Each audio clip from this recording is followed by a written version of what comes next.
बिस्मिल्लाहिर्रहमानिर्रहीम। सहीहुल बुखारी हदीस नंबर 391। हज़रत अनस बिन मालिक रज़ी अल्लाह अन्हु से रिवायत है, उन्होंने कहा, रसूलुल्लाह सल्लल्लाहु अलैहि वसल्लम ने फरमाया, जो शख्स हमारी तरह नमाज पढ़े और हमारे किबले की तरफ मुंह करे और हमारा ज़बी खाए तो वो ऐसा मुसलमान है जिसे अल्लाह और इसके रसूल का ज़िम्मा हासिल है, लिहाजा तुम अल्लाह के ज़िम्मे में हियानत बदअहदी ना करो। सहीहुल बुखारी हदीस नंबर 392। हजरत अनस बिन मालिक रजी अल्लाह अन्हु ही से रवायत है, उन्होंने कहा, रसूलुल्लाह सल्लल्लाहु अलैहि वसल्लम ने फरमाया, मुझे कलमा तैयबा के कायल होने तक लोगों से जिहाद करने का हुक्म दिया गया है। फिर जब वो इस कलमा तैयबा के कायल हो जाएं, हमारी तरह नमाज अदा करने लगे, हमारे किबले की तरफ मुंह करें और हमारे ज़बीये को खाएं, तो वे इस वक्त हम पर इनके खून और माल हराम हो जाएंगे, मगर हक इस्लाम की सूरत में इनकी जानो माल से तो अर्ज दुरुस्त होगा, बाकी इनका हिसाब अल्लाह के हवाले है।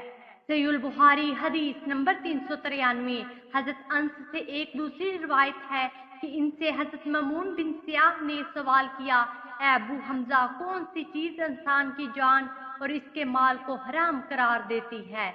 हजरत अंस रजी अल्लाह अन्हु ने फरमाया, जिस शख्स ने ला इलाहा इल्लल्लाह की शहादत दी, दुराने नमाज में हमारे किबले की तरफ मुंह किया, हमारी तरह नमाज अदा की और हमारा ज़िबा किया हुआ खाया, तो वो मुसलमान है। इसके वही हकूक हैं जो एक मुसलमान के हैं और इसके ज़िम्मे वही फराइज हैं जो एक मुसलमान के ज़िम्मे हैं। सहीहुल बुखारी हदीस नंबर 394।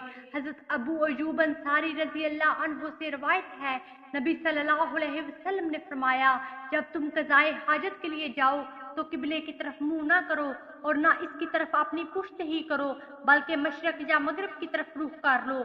हजरत अबू अयूब अंसारी रजी अल्लाह अन्हु फरमाते हैं कि इसके बाद हम मुल्क शाम गए तो हमने वहां बैतुल हला किबला रुख पाए, चनाचा हम वहां तिरछे होकर बैठते और हक ताला से इस पर माफी मांगते। इमाम ज़हरी रहमतुल्लाह हजरत अता से बयान करते हैं कि उन्होंने कहा, मैंने हजरत अबू अयूब रजी अल्लाह अन्हु से सुना, उन्होंने नबी सल्लल्लाहु अलैहि वसल्लम से इस रवायत के मिसल बयान किया। सहीहुल बुखारी हदीस नंबर 395। हजरत इब्ने उमर रजी अल्लाह अन्हु से रवायत है, इनसे एक शख्स के मुतल्लिक सवाल किया गया जिसने बैतुल्लाह का तवाफ किया लेकिन सफा और मरवा के दरमियान अभी सही नहीं की, तो क्या वो अपनी बीवी के पास आ सकता है? उन्होंने फरमाया, नबी सल्लल्लाहु अलैहि वसल्लम एक दफा मक्का मुकरमा तशरीफ लाए तो आपने बैतुल्लाह के 7 चक्कर लगाए, फिर आपने मकाम इब्राहिम के पीछे 2 रकत पढ़ी, इसके बाद सफा और मरवा के दरमियान सही फरमाई। यकीनन रसूलुल्लाह सल्लल्लाहु अलैहि वसल्लम की जाते ग्रामी में तुम्हारे लिए बेहतरीन नमूना है। वीडियो को लाइक कीजिए, ज्यादा से ज्यादा शेयर करें और हमारे हदीस प्रूफ चैनल को सब्सक्राइब करें। जज़ाकमुल्लाह खैरा। अगली वीडियो तक के लिए इजाजत दीजिए। अल्लाह निगहबान।